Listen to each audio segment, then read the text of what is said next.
오늘 저는 요한복음 11장 11절에서 44절까지 있는 말씀을 가지고 부활을 믿는 자, 이런 제목하에서 말씀의 은혜를 나누려고 합니다. 한번 따라 하시겠습니까? 부활을 믿는 자, 부활을 믿는 자 믿습니까?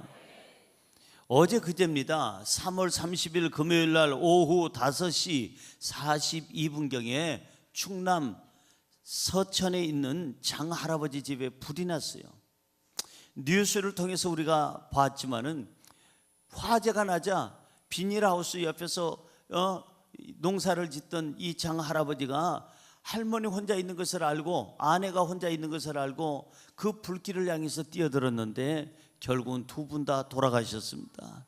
너무나도 안타까운 그러한 일인데, 졸지에 갑자기 아버지를 잃어버리고 어머니를 잃어버린 그 가족들은 얼마나 참담하겠어요.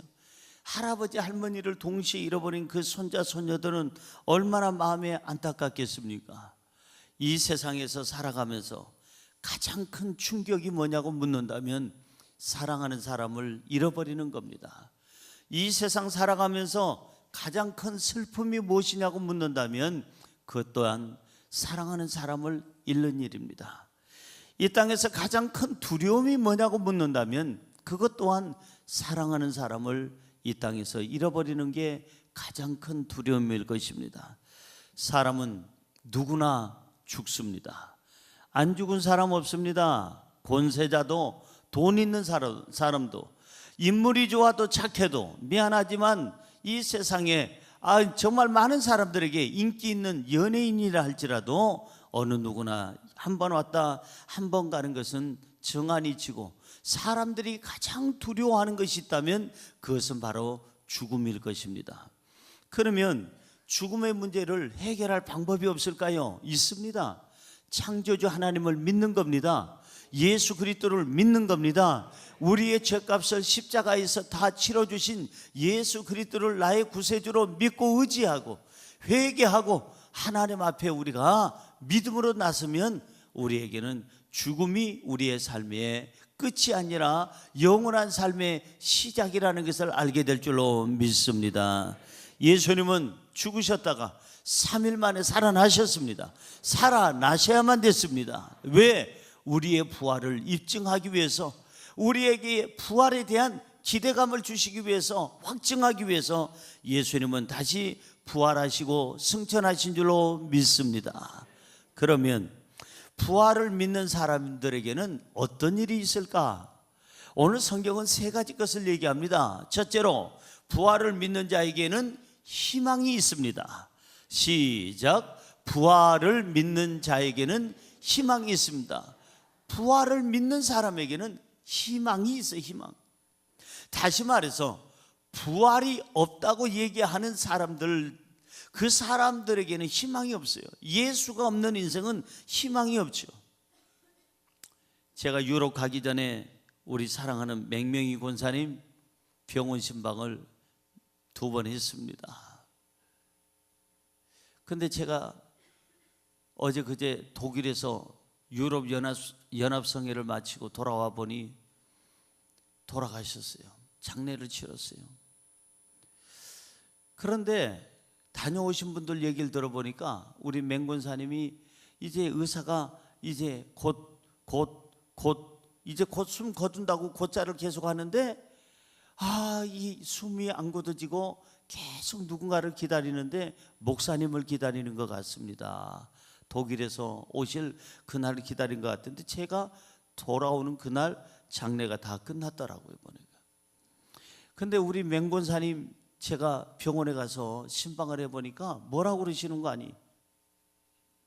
목사님, 저 좋은 천국에 빨리 가고 싶어요. 나는 좀 더 오래 사시라고 기도하러 갔는데 권사님은 저 좋은 천국에 저 죽음도 없고 눈물도 없고 질병이 없는, 곡하는 것이 없는 저 천국에 저는 빨리 가고 싶어요. 권사님 조금만 더 계세요. 우리 곁에 조금만 더 계세요. 저는 말리고 그분은 빨리 가고 싶다고 얘기를 계속 하는 것을 제가 들어봤습니다. 천국은 있습니다. 우리에겐 영원한 생명이 있습니다. 예수가 없는 사람들이 문제예요. 예수가 없는 사람은 천국이 없습니다. 절망뿐입니다. 희망이 없습니다. 그들에게 가는 길은 딱 하나밖에 정해지질 않았어요. 주 예수를 믿어라, 그리하면 너와 내 집이 구원을 얻겠다고 했어요. 예수 믿지 않는 사람들에게는 구원이 없고 영생이 없어요. 영벌은 있어요. 고로 저와 여러분에게 지금 필요한 건 뭐냐? 예수 그리스도의 부활은 내 부활이라는 확신을 가져야 될 줄로 믿습니다. 부활이 없다면 우리 인생은 아무것도 아니잖아요. 이 세상에 살다가 60년, 70년, 80년 살다가 죽으면 끝이라고 한다면 얼마나 안타까운 일이겠어요. 무의미하잖아요. 개들 죽는 거, 고양이 죽는 거하고 똑같고, 아니면 지나가는 날개치며 지나가는 하루살이 죽는 거하고 뭐가 다를 게 있겠어요? 하나님의 형상을 닮은 우리들, 예수 그리스도를 믿는 우리에게는 이 땅이 죽음이 아니라 죽음은 곧 영생의 시작인 줄로 믿습니다. 오늘 본문 말씀 11절은 이렇게 얘기합니다. 시작. 이 말씀을 하신 후에 또 이르시되 우리 친구 나사로가 잠들었도다. 그러나 내가 깨우러 가노라. 나사로는 사실 잠든 게 아니라 죽었어요. 죽었는데 예수님께서는 우리 친구 나사로가 잠들었도다. 죽었다와 잠들었다는 너무나도 하늘과 땅의 차이지요. 죽었다는 끝난 겁니다. 도무지 어찌할 수 없는 게 죽었다예요. 끝난 거예요. 인생 끝난 거예요. 희망이 없는 거예요. 그런데 예수님은 내 친구 바로 나사로는 잠들었도다. 내가 깨우러 가노라. 나사로야 일어나, 그만 자고 일어나. 깨우러 간다는 거예요. 여러분 잠든 사람들은 깨우기 쉽지 않아요. 얘 학교 가야 된다, 일어나라. 여보 일어나, 출근 시간이요. 얘들아 일어나라, 밥 먹을 시간이다. 빨리 씻고 나와라. 여러분 살아있는 사람, 잠든 사람은 깨우면 깨워지는 겁니다. 그런데 오늘 성경에 우리 예수님께서는 나사로가 죽었다고 표현 안 하시고 잠들었도다. 내가 깨우러 가노라. 자, 이렇게 얘기했더니 제자들이 진짜로 나사로가 안 죽고 잠든 줄 알았어요. 12절 볼까요?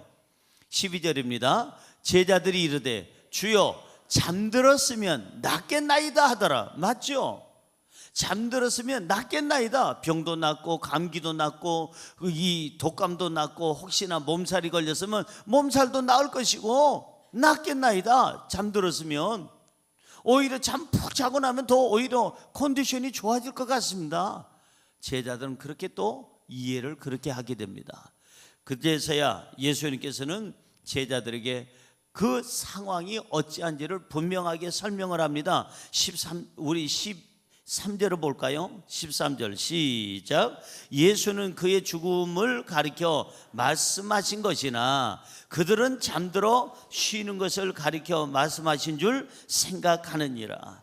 그러니까 예수님은 죽음을 잠잔다고 했는데 제자들은 액면 그대로 받아들여 가지고 진짜로 잠자나 보다라고 생각을 하니까 예수님은 다시 정정해서 그들이 알아듣기 쉽게 14절에 이렇게 얘기합니다. 14절입니다.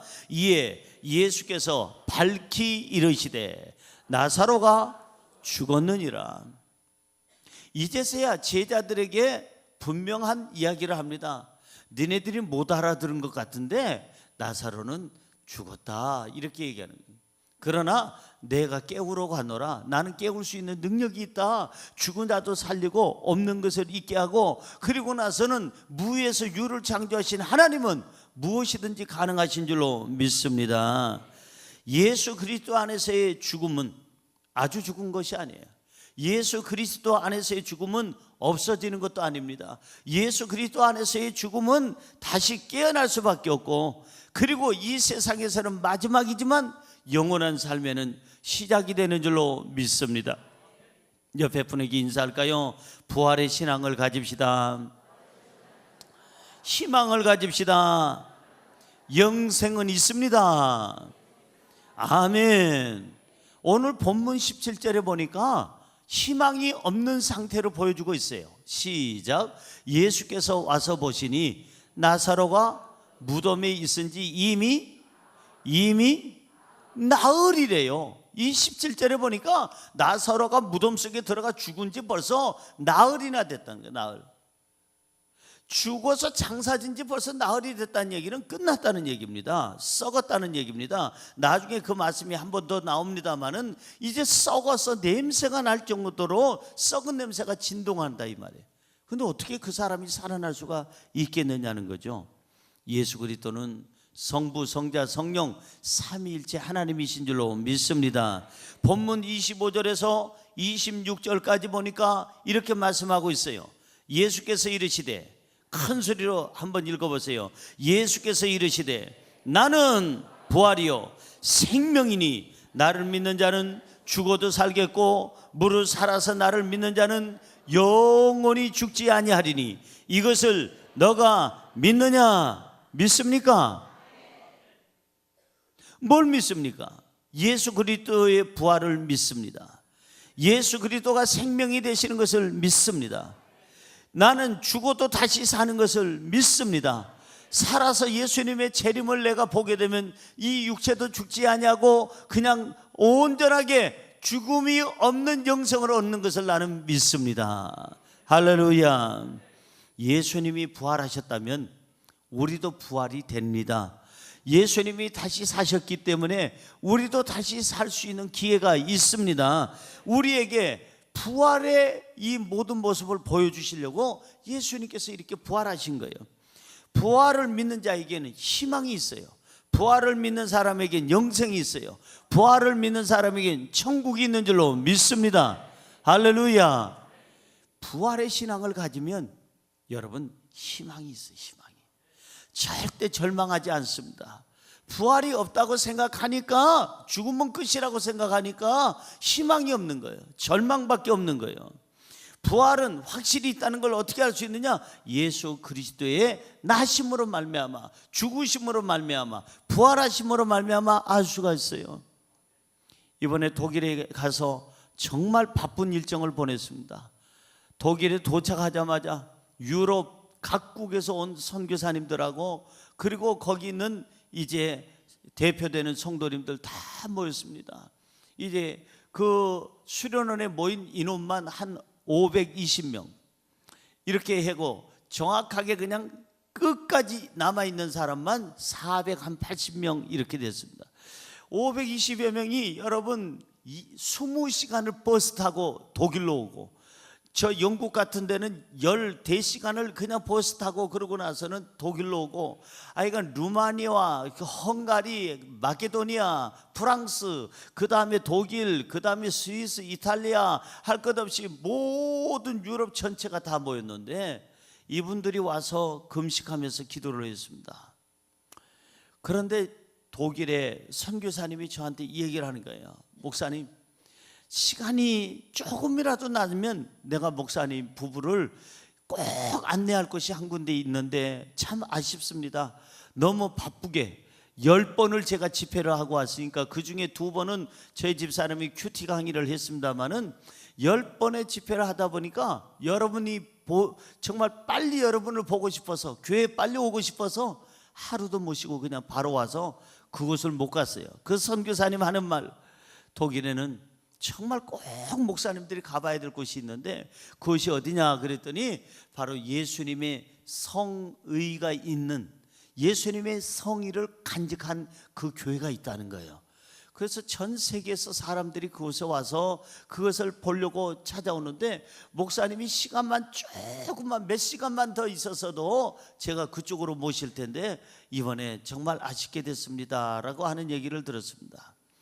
예수님의 그 시체를 보관하는 무덤에는 정말 3일밖에 그 무덤의 효과가 없었습니다. 예수님은 3일 뒤에 부활하셨고 승천하셨기 때문에 그 무덤은 빈 무덤이 되었고 성의만 지금 남아있는 줄로 믿습니다. 사랑하는 성도 여러분, 부활을 믿습니까? 예수 그리스도의 부활을 믿으세요. 나의 부활을 믿으세요. 우리의 부활을 믿으세요. 부활을 믿고 사는 사람은 절대 절망하지 않습니다. 인생이 끝이라고 생각하지 않습니다. 이 땅에서의 삶은 기껏해야 70이요 강건하면 80이라도 날아간다고 있습니다마는 이 땅에서의 80, 90년은 영원한 삶에 비유하면 점 하나도 찍힌 것도 같지 않습니다. 점도 안 되는 것입니다. 저와 여러분은 예수 그리스도의 은혜로 말미암아 구원을 받았습니다. 영생을 얻었습니다. 천국 갑니다. 나중에 우리는 부활을 하게 된 것을 우리는 분명히 믿어야 될 줄로 믿습니다. 부활의 신앙은 곧 희망의 신앙이에요. 두 번째로 부활을 믿는 자에게는 평안이 있습니다. 시작. 부활을 믿는 자에게는 평안이 있습니다. 믿어지시면 아멘. 저는 결혼식도 참 많이 주례를 봤지만 장례식 마지막 보내는 그 설교도 수없이 많이 했습니다. 장례식도 참 많이 갔어요. 옛날에는 아주 옛날에는 35년 전 40년 전에는 주로 집에서 돌아가셨습니다. 사람들이 집에서 돌아가셔서 목사님들이 가가지고 거기다가 염을 합니다. 그래서 시체를 닦아드리고 다 염을 하고 그 다음에 수의를 입혀드리고 그 시체에다가 전부 다 향을 뿌려드리고 옛날에는 그랬어요. 옛날에는 그래서 목사님들 아니면은 장로님들 같이 가가지고 그랬었는데 지금은 감사하게도 모든 병원에서 다 합니다. 병원에서 이렇게 모든 장례 절차를 다 도와주는데 저는 많은 병원들 가서 이 장례식장에 가보면 예수 믿는 사람의 장례식장과 예수 안 믿는 사람의 장례식장이 확연하게 다릅니다.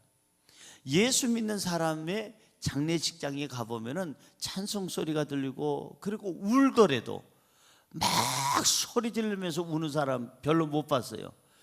그냥 조용히 너무 안타깝지만은 참 슬프지만은 조용히 눈물을 흘리면서 떠내보내주는 모습인데 안 믿는 사람들이 그 모여있는 그 바로 옆방 그 호실에 보면은 막 비명소리에다가 그나 통곡소리에다가 가슴을 치고 땅바닥을 치고 막 야단입니다. 아이고 아이고 하고 그냥 그러다 그분이 죽을까봐 나는 걱정이 될 정도로 그렇게까지 통곡을 합니다.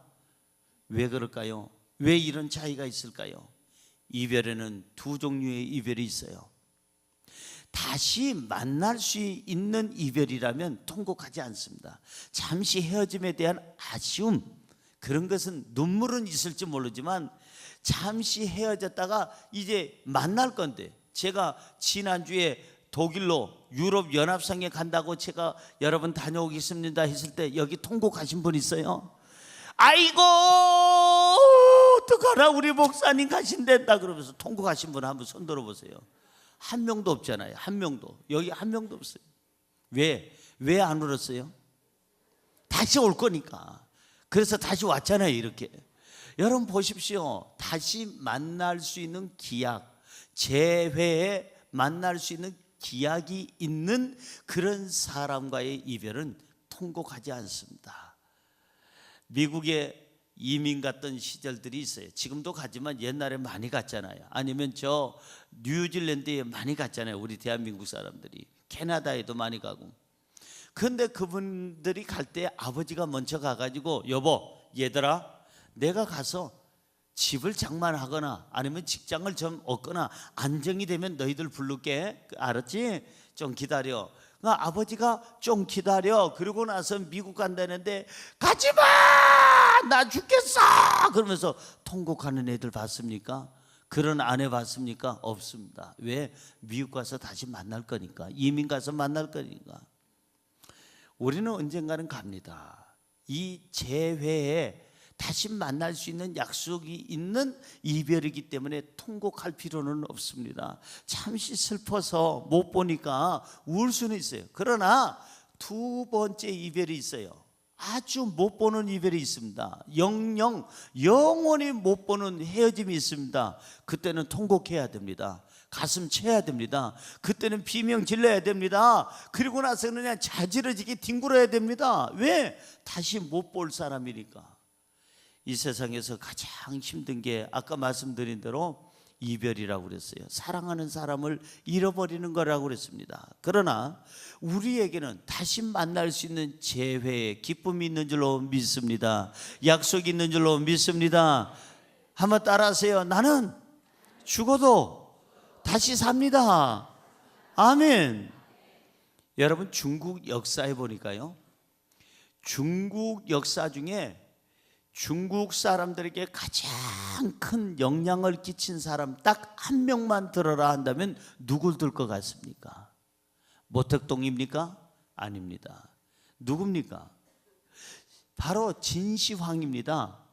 진시황은 이 어마어마하게 큰 중국 땅 전체 부족이 수없이 많은데 그 많은 부족들을 다 하나로 통일을 시켰어요.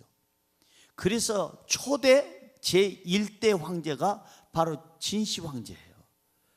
여러분, 만약에 이 진시 황제가 이 중국을 통일을 그때 안 시켰다면은 아마 지금 유럽처럼, 유럽이 그러잖아요. 여기는 헝가리, 여기는 프랑스, 여기는 이태리, 여기는 저 또 영국, 여기는 또 오스트리아, 이렇게 전부 다 이렇게 나눠져 있는 것처럼 같은 유럽 안에 살면서 나눠져, 부족끼리 전부 다 나눠져 있는 것처럼 중국은 아마 진시 황제가 통일을 안 했으면 수십 개, 아니 수백 개의 국가로 지금쯤 나눠져 있었을 거예요. 그래서 중국의 그 어마어마한 땅덩어리의 중국인들을 대통일을 시킨 사람이 진시황인데, 이 진시황은 명예와 권력을 다 쥐자 그는 더 살고 싶었어요.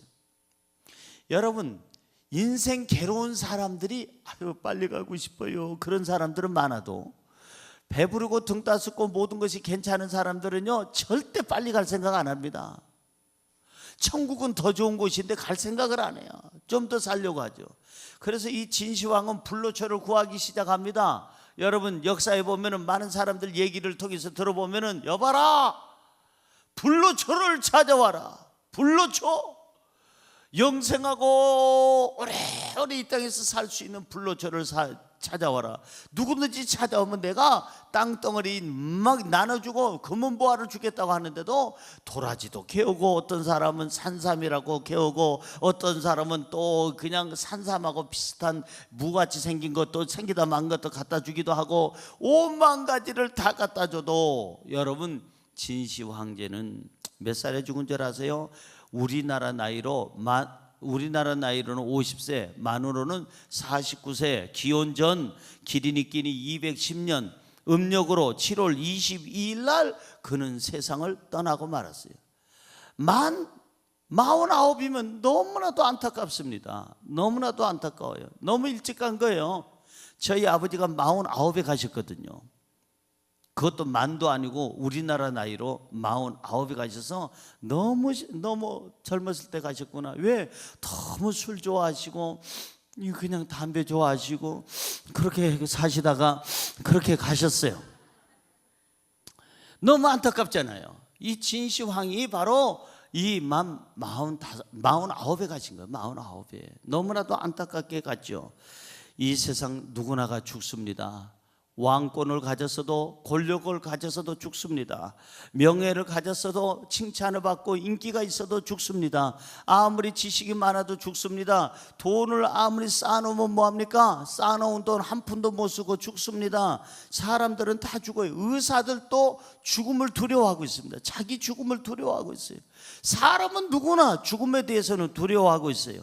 평안이 없어요. 죽음을 생각하면 사람들은 두려워합니다. 그런데 그 죽음을 안 두려워하는 사람이 있습니다. 예수 믿는 사람입니다. 예수 믿는 사람은 죽음을 두려워하지 않아요. 옆 사람에게 한번 물어보세요. 두렵습니까? 안 그래도 되잖아요.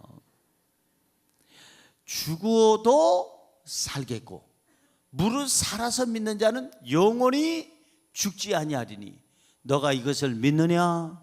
믿습니다, 하나님. 여러분, 우리는 죽어도 살아요. 어디서 살까요? 영원한 천국에서 살기 때문에 우리에게는 죽음이 두려움의 어떤 것이 아니고 우리에게는 오히려 평안함의 소식인 줄로 믿습니다. 죽음은 더 좋은 곳에 가니까 부활을 믿는 사람은 절대적으로 두려워하지 않고 오히려 천국에 대한 희망이 있습니다. 자, 오늘 여기 본문에 보니까요, 마리아와 마르다, 오라버니라고 그랬어요. 오빠가 죽었습니다. 이름하여 누구죠? 나사로라고 하는 오빠인데, 이 오빠는 보니까 아버지처럼 이 여동생들을 살펴줬던 것 같아요. 이 마르다와 마리아 아버지 얘기가 없습니다. 그러니까 아마 아버지가 일찍 돌아가신 것 같아요. 그래서 이 마르다와 마리아는 오빠를 너무나도 아버지처럼 의지했습니다. 오빠가 그 집안의 세대주요, 오빠가 그 집안의 희망이었습니다. 오빠가 모든 것들 먹고 마시고 생활하는 것을 다 오빠가 책임져 줬고, 오빠가 모든 일에 이 여동생들을 잘 케어해 준 것 같아요. 그러니까 이 오빠밖에 몰랐는데 오빠가 죽으니까 이 마르다와 마리아는 가슴을 칩니다. 통곡을 합니다. 웁니다. 성경에 보니까 계속 운다는 얘기가 나와 있습니다. 그래서 마르다와 마리아는 마음이 두렵습니다. 불안합니다. 삶이 공허해졌습니다. 삶의 희망이 없어졌습니다. 오빠가 죽고 나자 정말 죽고 싶습니다. 성경으로 돌아가 볼까요?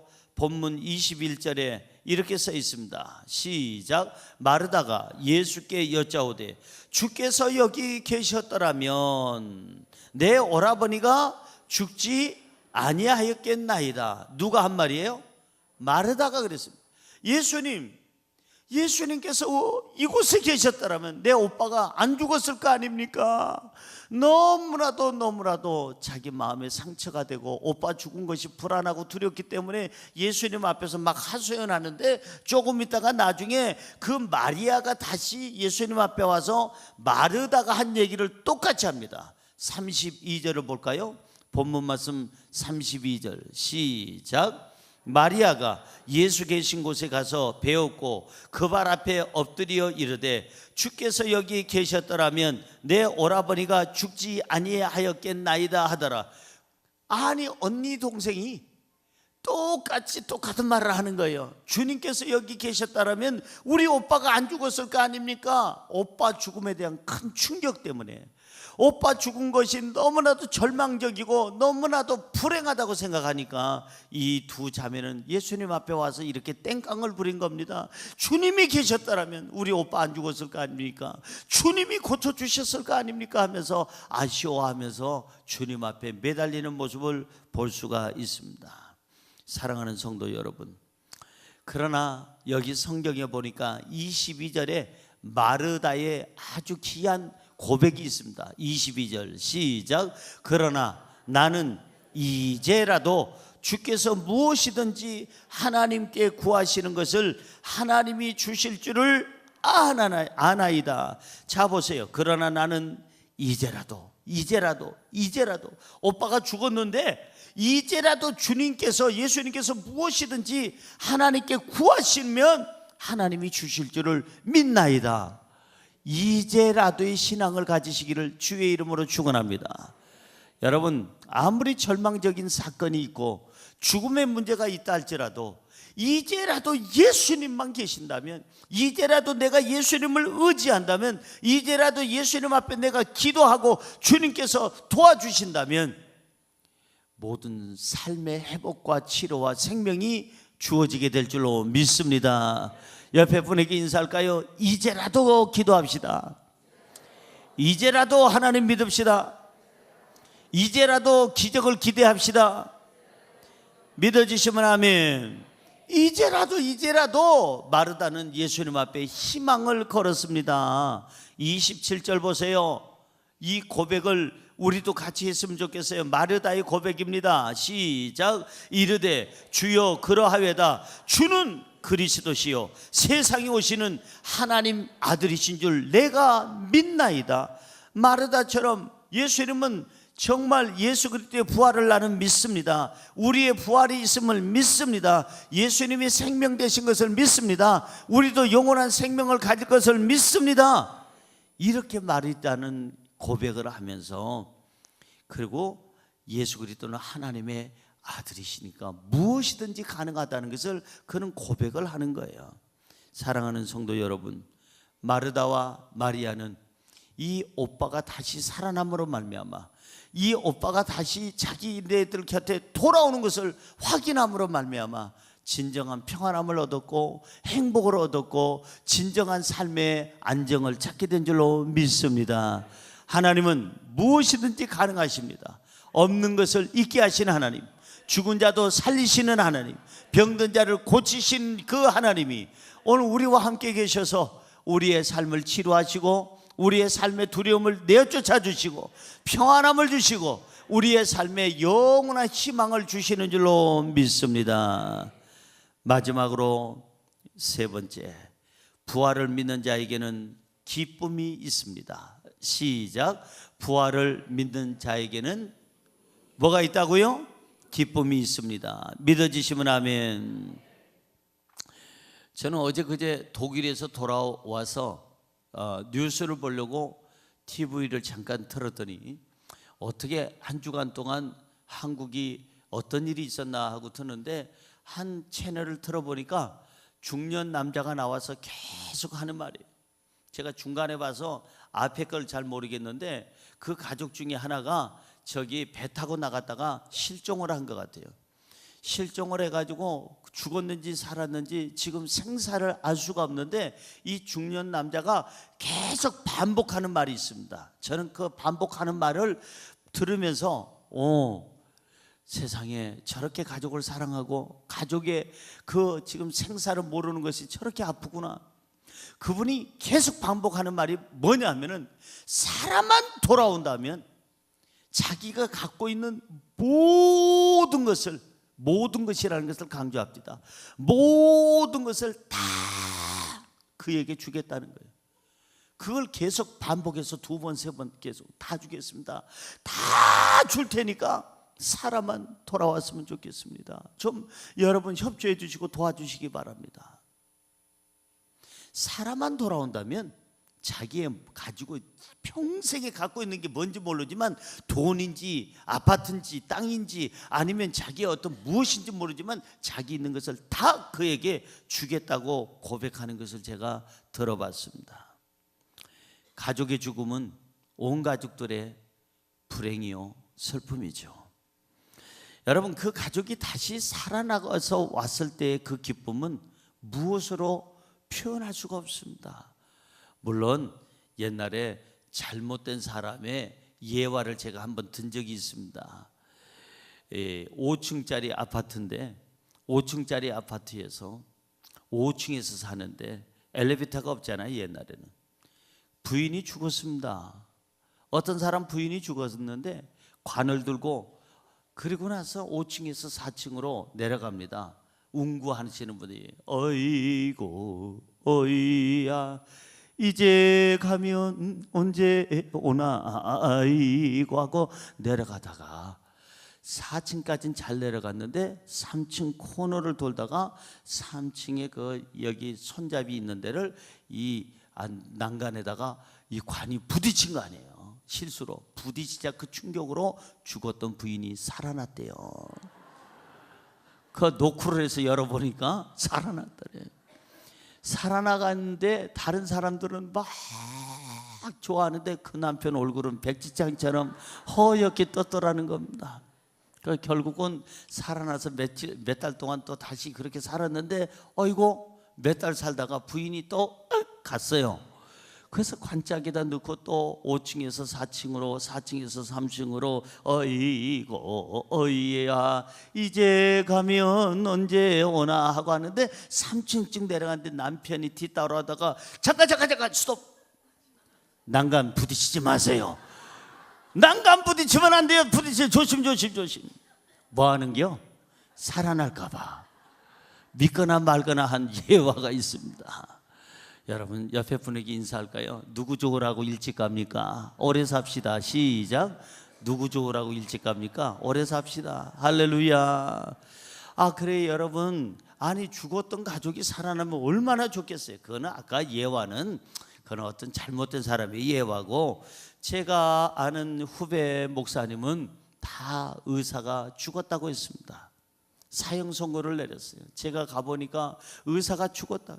의사가 죽었다고 하는 그 이제 장례 치르라고, 이 사람 이제 끝났다고 장례 치르라고.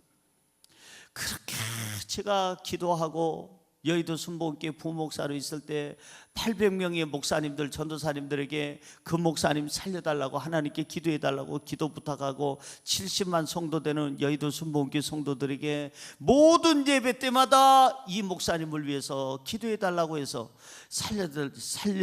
하나님께서 살려달라고 기도해달라고 했는데, 의사는 계속 매일같이 가도 이 사람은 죽는다는 겁니다. 가족들의 얼굴이 초췌하고 말이 아니에요. 너무 실망하고 너무 그들이 그냥 낙심을 해가지고 가족들 전체가 그냥 너무 정신이 없어요. 그 모습을 보니까 제가 너무나도 안타까웠습니다. 그런데 놀라운 것은 하나님께서 우리의 기도를 들으사 살려주신 줄로 믿습니다. 어제도 카톡을 주고받는데 다음 주에, 돌아오는 주에 자기는 다른 나라에 가서 지금 강의하러 간다고 기도해 달라고 연락이 왔습니다. 사랑하는 성도 여러분, 그분이 다 죽는다고 의사가 장례식 치르라고 그랬는데 살아나니 그 사모님이 얼마나 행복하고, 그 자식들이 얼마나 행복하고, 그 주변 사람들이 얼마나 행복하고 기쁘겠어요. 여러분, 죽었던 가족이 살아난다면 이건 놀라운 복입니다. 부활은 있습니다. 이 땅에서의 죽었다가 며칠 만에 살아나는 것은 없을지 모르지만 우리는 죽어도 살겠고 무릇 살아서 믿는 자는 영원히 사는 것을 믿습니다. 천국 갑니다. 영생이 있습니다. 우리에게 영생이 있기 때문에 이 땅에서 죽음을 두려워하지 아니하고 마음에 불안하지 아니하며 평안하며 이 땅에서 우리는 기쁘게 행복하게 살게 되는 줄로 믿습니다. 여기 33절 볼까요? 본문 33절 시작.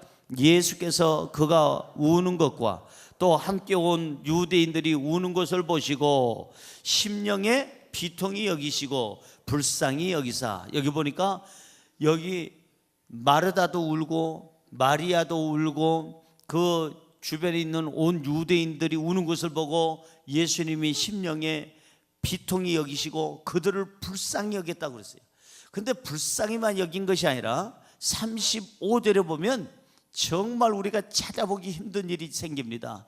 35절 시작. 예수께서 눈물을 흘리시더라. 예수께서 뭘 흘려요?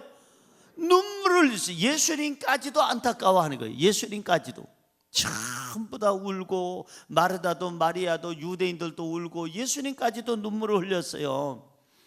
여러분, 이 바로 부활절을 맞이해서 예수 그리스도를 우리의 삶의 주인으로 모셔드리시기 바랍니다.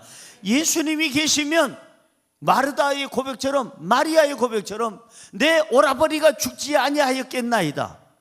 예수님만 계시면 기적은 일어납니다. 예수님만 계시면 생명의 능력이 있습니다. 그들에게는 두려움이 없고 그들에게는 마음에 불안함이 없었습니다. 그들에게는 불행이 없었습니다.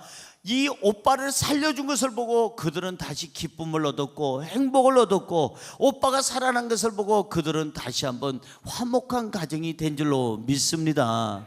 할렐루야. 예수님은 마르다와 마리아 이 두 사람에게 뿐만 아니라 그 주변 사람들에게 이 나사로를 살려주심으로 말미암아 큰 기쁨을 줬어요. 행복을 줬어요.